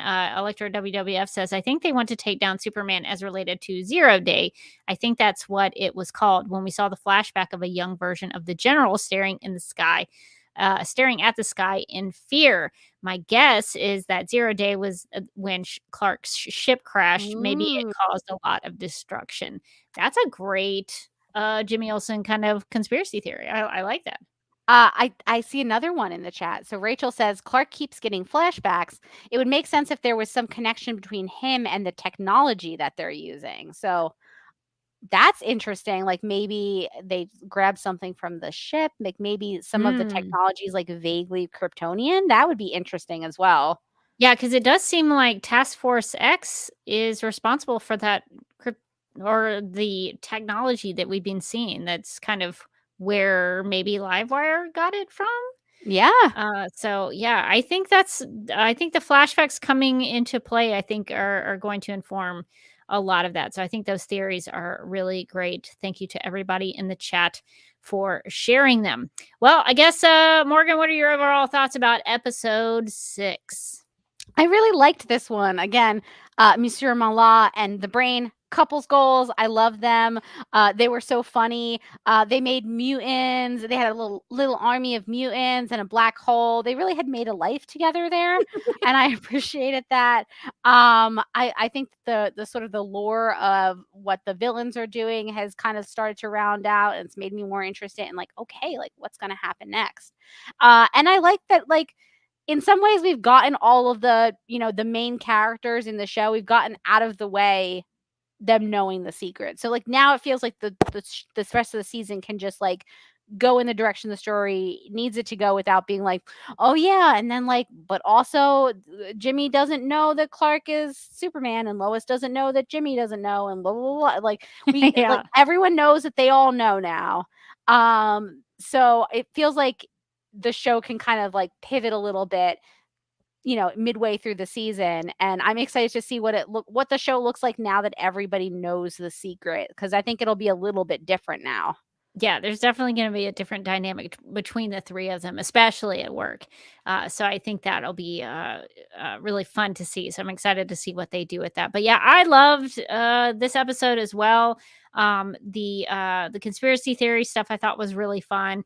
But the character beats, I think, it just continue to be really good. They've been developing a mythology within the show, but then they haven't forgotten about the characters, which I think is really probably more important than the plot. You can have a really crappy plot, but if you have really good characters, you can kind of hand wave some stuff. So I think it's been really impressive that they've been able to have a really interesting plot line, but then also continue to have some really strong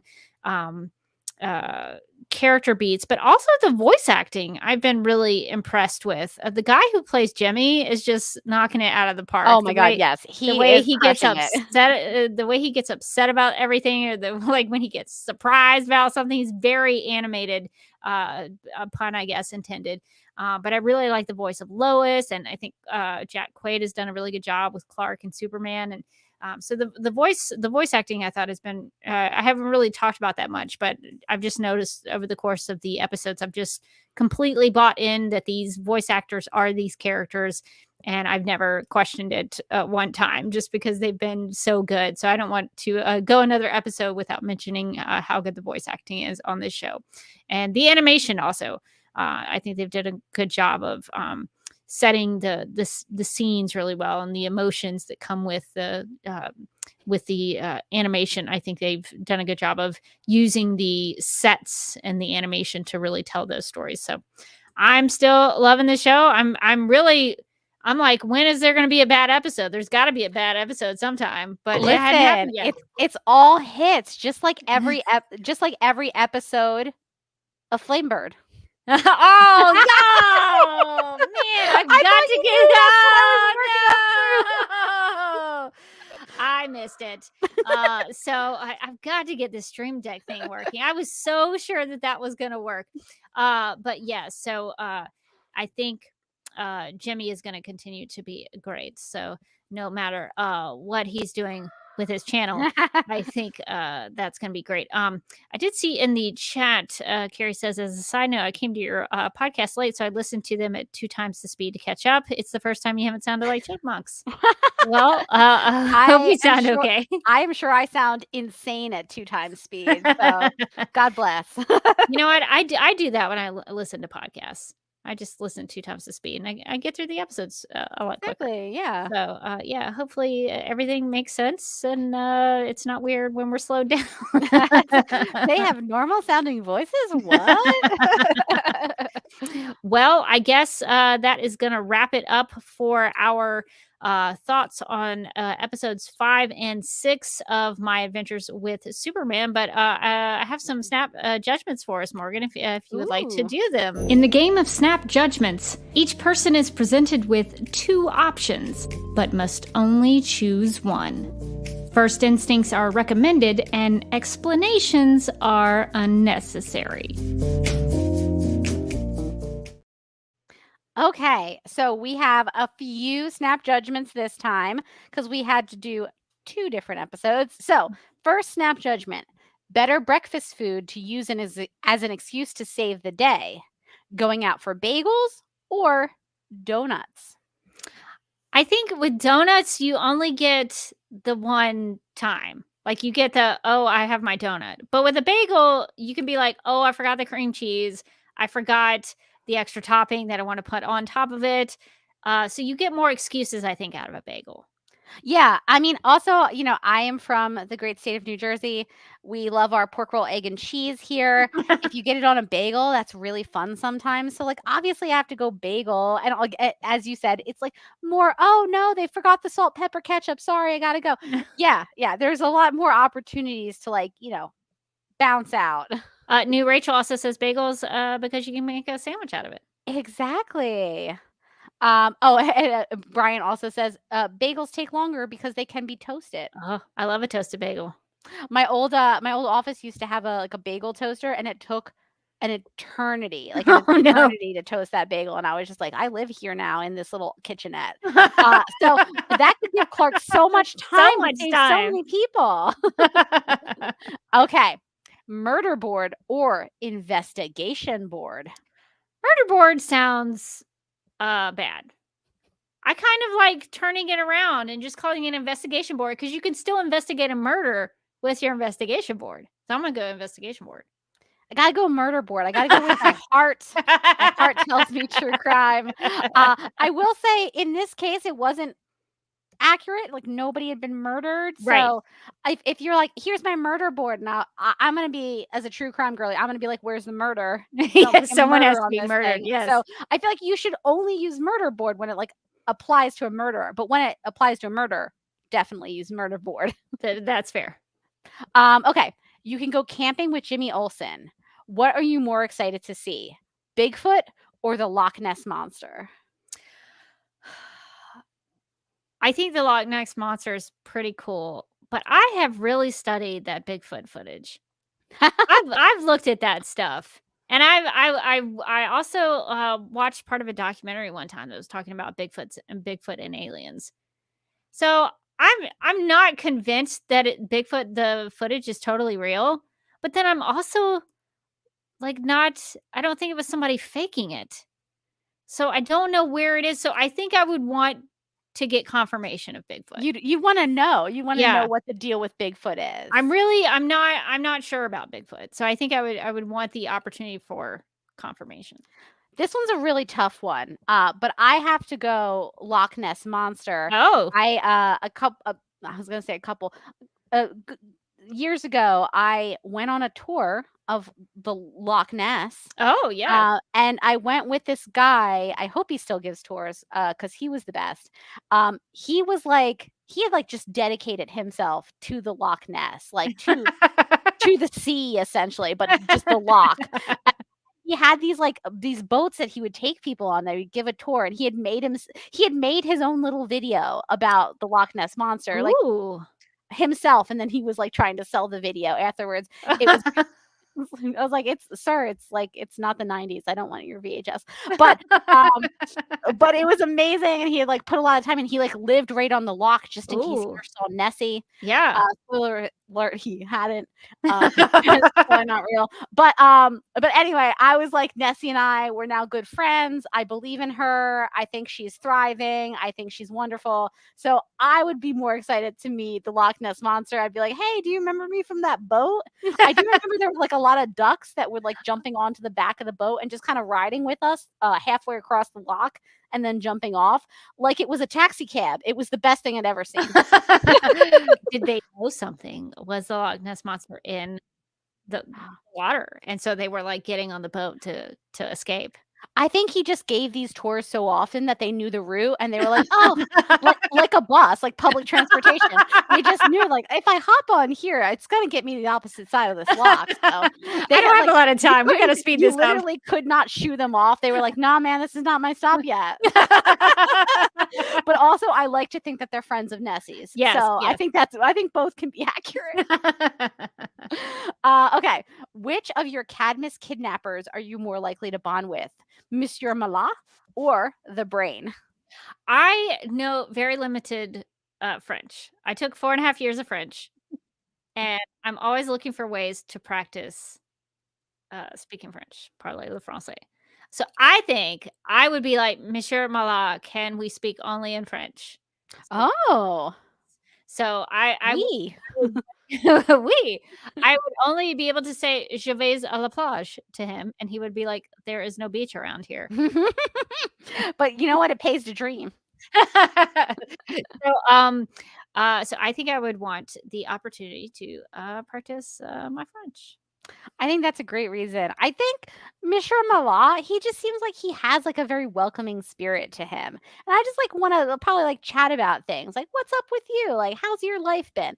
The Brain, he's more standoffish. He's not going to want to chat as much. He's not going to want to be like, sit down for some tea. I mean, I don't think that he can have any liquids of any kind, or else that whole thing's in a short circuit. So we can't just have like a fun little drink and like connect.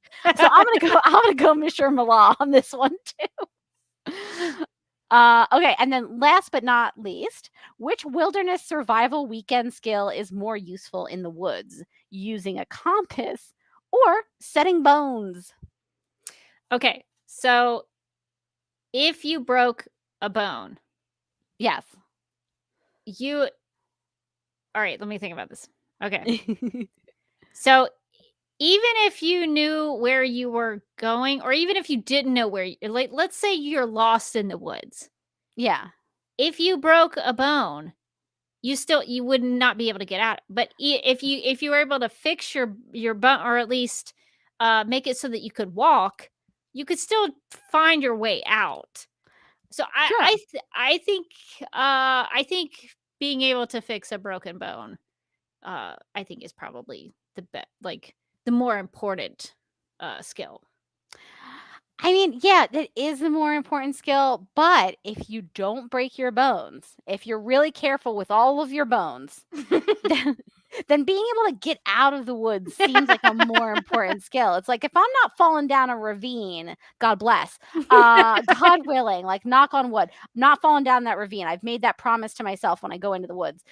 I think the more important one for me is getting back out. So because I saw the Blair Witch Project. I know how it goes when you can't get out of the woods. It's bad. It's bad. I don't want to be taken out by a Blair Witch anywhere. So I'm going to go using a compass, because nobody in the Blair Witch Project could use a compass. They got lost many times. They did not understand maps or compass. And all the bones in that movie were up in the air from the trees. Do you remember when that movie came out and it was like a really big deal? My whole neighborhood, like there was like a house on the corner that had big trees, and they put all the like the little Blair Witch stuff hanging from the trees, like the bones and the little symbols, and it was so creepy. I was like, well done. Well played on Halloween, sir or ma'am. It took me a long time to realize that it was not real. That was like the first, like, they had sold it they had sold it as it was a real movie. So for a while, I was like kind of convinced. Like, and they oh were my like, gosh, what these happened people to these got lost in the woods. But then over time I realized it was like a movie where they had given great these marketing. people, they had given these actors like prompts about the story, and so they would have to act it out based on the prompts. There was a lot of improvisation and things like that. But I don't know if you've ever seen it, but oh, I forget what his name is, but there's a guy, he's a comedian who makes these silly movies where he paints a face on his thumb, and so he acts out famous movies like Mhm. with thumb puppets. Oh, that's hilarious. It's so stupid, but the best one that he ever made, and I have a box set of these stupid thumb movies, but the best one in it is of the Blair Witch Project. Oh my god. It's called that sounds amazing. It's called the Blair Thumb. And it's so stupid, but you should watch it because it's actually it's a good takeoff. It's like a good satire parody of the Blair Witch using thumbs. So That's incredible. I will say the Blair Thumb is on YouTube. And if you really want to get into it, you want to see it in the way it's meant to be seen, there is a 4K remastered edition. Amazing. So you could really see all the crevices on that thumb. Yeah, it's like it's not painted on the thumb. I think it's like a thumb acting it out, but then they like animate the thumb with like Amazing. a mouth. So it's if you like the Blair Witch Project, the Blair Thumb is pretty amazing. So if I don't share anything worth of value to anyone ever on this podcast, knowing that I've passed along the Blair Thumb, I'm should definitely feel gonna richer go down now. a rabbit hole on this because I was like, 4K remastered, baby, I'm in. The Criterion Collection version. You're gonna be like, what has Rebecca gotten me to watch? This is so stupid. But I love the Blair Thumb. We do have a snap judgment from the chat. Ooh. New Rachel asks, which character would you be more excited to see introduced? Snapper Carr or Director Bones on My Adventures with Ooh. Superman? Oh, I'm gonna go ahead and say Director Bones because like they were never gonna do that on Supergirl, and if they did do it, based on the budget in season 6, it would have been like it would have literally just been like a little skull, like the little like bones that they put in the back of a classroom. Yeah, like a skeleton. Hi. Yeah. It would have been like the skeleton from Spooky Scary Skeletons. Like that's like the level of CGI that would have been involved. So I'm gonna go Director Bones because I think in animation you can have like a lot of fun with him and you don't have to worry about the budget. Yeah, I think you can make a case for Snapper Carr maybe having some snapping teleportation abilities. Like you could use that version of Snapper Carr, but I think Director Bones makes more sense in the sort of secret organization type thing. I could see him working with Task Force X and the General and Mandy. I think he would fit really well in with that whole crew. So I am gonna say a Director Bones too. I think that's where we would more likely see him. So thank you all for playing Snap Judgments and submitting Snap Judgments, but I think that's going to take us out. No judgments on your Snap Judgments. All right, so we need to now get to some DC TV podcasts and some Supergirl Radio plugs. If you would like to contact Supergirl Radio, you can post a comment on our website at supergirlradio.com. You can email us at supergirlradio@gmail.com. If you'd like to leave us a voicemail, you can call us at 678-718-7252. You can like us on Facebook and follow us on Twitter and Instagram, all at Supergirl Radio. You can listen to us on Apple Podcasts, Stitcher, iHeartRadio, Google Podcasts, Radio Public, Podchaser, and Spotify, where we also have a Spotify playlist that includes music featured on and inspired by the CW Supergirl TV series. We are listed on DC's fan page, which you can find at dccomics.com/DC-fans. If you like what we do, we encourage you to give us a rating and write us a review on Apple Podcasts. If you enjoy our Supergirl Radio live streams, make sure to subscribe to the DC TV Podcast YouTube channel and hit that notification bell to get notified when we go live and wired. DC TV Podcast also has a TeePublic store, so if you're in need of new DC TV related t-shirts, tank tops, sweatshirts, onesies, mugs, notebooks, pillows, or stickers, go to supergirlradio.com and click on the TeePublic store link at the top of the page. Hello, and thank you for calling the DC TV Podcast Hotline. Please listen carefully as some of our menu options have changed. Supergirl Radio? Press 1. The Flash Podcast? Press 2. Legends of Tomorrow Podcast? Press 3. The Lithuanian Room? Press 4. DC on HBO Max Podcast? Press 5. Stargirl Podcast? Press 6. Superman and Lois Radio? Press 7. Green Lantern Podcast? Press 8. The Sandman Podcast? Press 9. Justice League Dark Podcast? Press 10. DC After Dark? Press 11. For all other inquiries, please stay on the line and the next available agent will be with you shortly. And we have some designs of fictional government agents in the DC universe in the DC TV Podcast T Public Store that we would love to suggest. Yeah, we got all the secret agencies. We got Cadmus, we got Argus, we got the DEO. So if you are interested in representing your favorite secret hush-hush government agency that's probably up to no good, you can check out some designs in the DC TV Podcast T Public Store. You know how those secret government agencies love it when you wear their merch? So that you can tell everyone that you know about them. This is my favorite secret government agency. Before we move on, I want to point out Electra WWF says Snapper Carr makes a cameo in the Justice League War World movie that just came out. So we're going to have to watch that, I feel like. We are, for sure. Yeah. We're big Snapper Carr super fans here. You will never hear a podcast talk more about Snapper Carr. That is our guarantee. All right. Well, we also need to tell people about the Legion of Super Sponsors. So we'd like to thank our Patreon supporters. These people are Michael, Anne Marie, Yvonne, Quinn, Nicola, Abby, Miriam, Nicole, Brian, Ethan, Danny, Majuba, and Lingonberry. If you would also like to become a Legion of Super Sponsor, you can go to patreon.com/Supergirl Radio. We've recently done a pilot pod of the Wonder Woman TV show starring Linda Carter. We've also had an appearance with Bunsen as he enjoyed a blanket fort.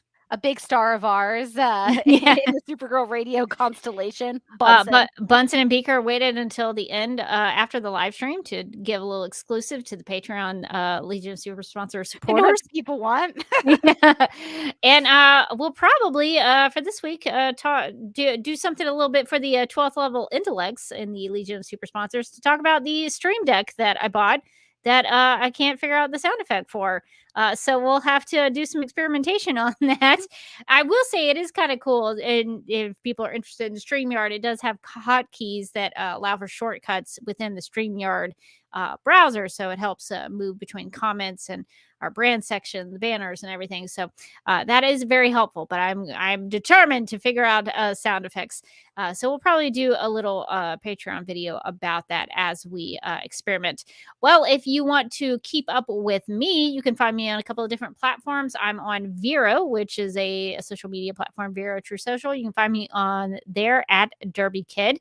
I usually post kind of what I'm watching, if I'm able to read anything, I'll put something in there, what I'm listening to. You can find that on Vero True Social. I'm also on Instagram at The Derby Kid, where I post the occasional picture and share amazing videos from the ocean in my stories, because I'm now become fascinated by the ocean life, because there's a lot of weird stuff down there in the ocean. Mysterious down there. So I'm curious. I'm knee deep in the sea turtle algorithm now. So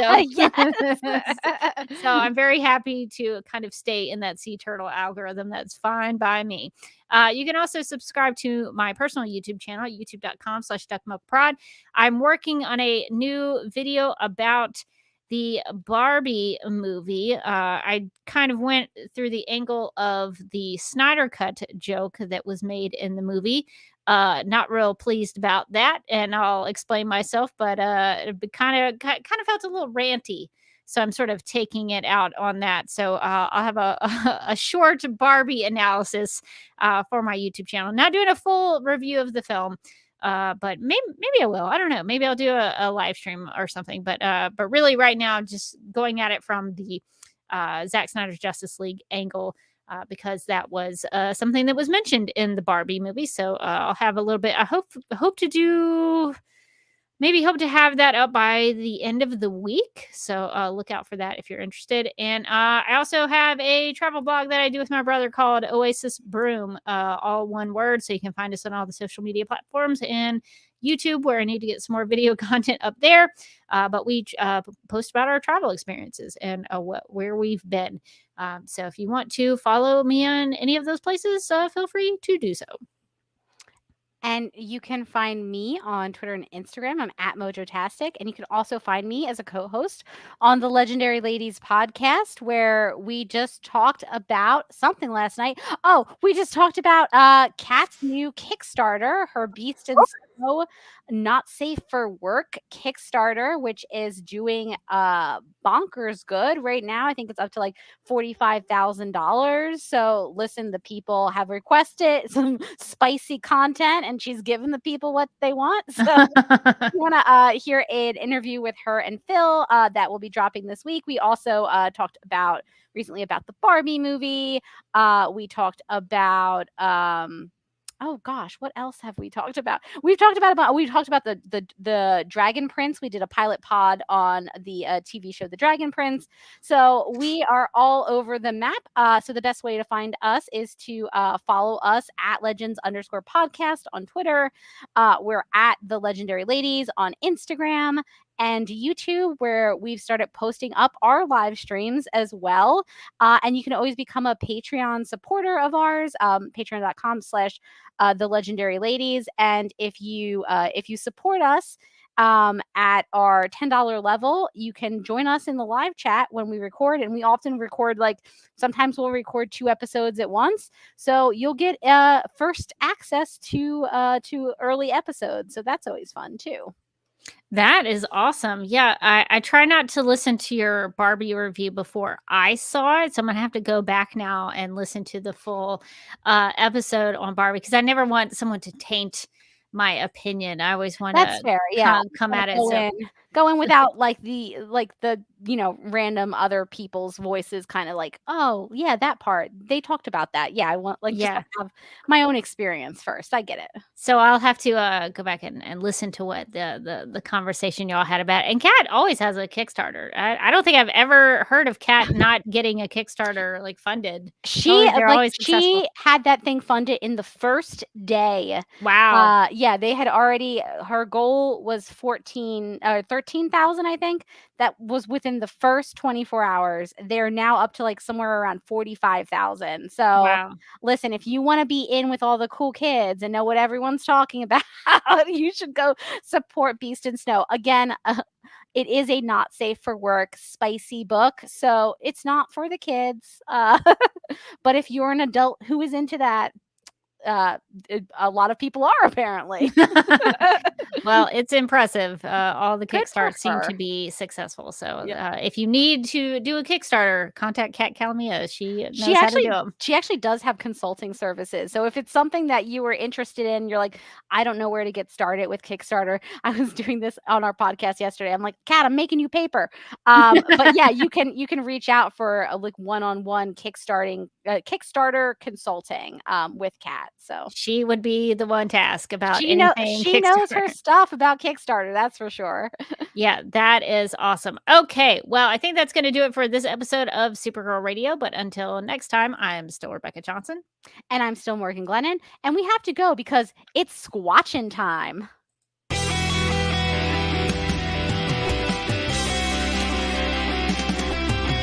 McGurk! I love typing. Not mess with my Google Docs, Meeksy. Supergirl Radio is going live every night of the week. How do you like it? Is becoming a human burrito a plus or a minus? I don't know. It does seem snug. I mean, they say you are what you eat. Kira. I love that. So I do a podcast called Supergirl Radio, and one of our segments is Lena Luthor, Boardroom or Ballroom. Because she looks like a boss in this coat.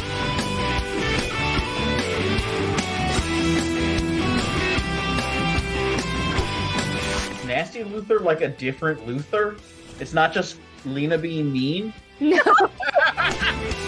Helen Slater here. So fun to know that you're hosting a podcast called Supergirl Radio. Yeah!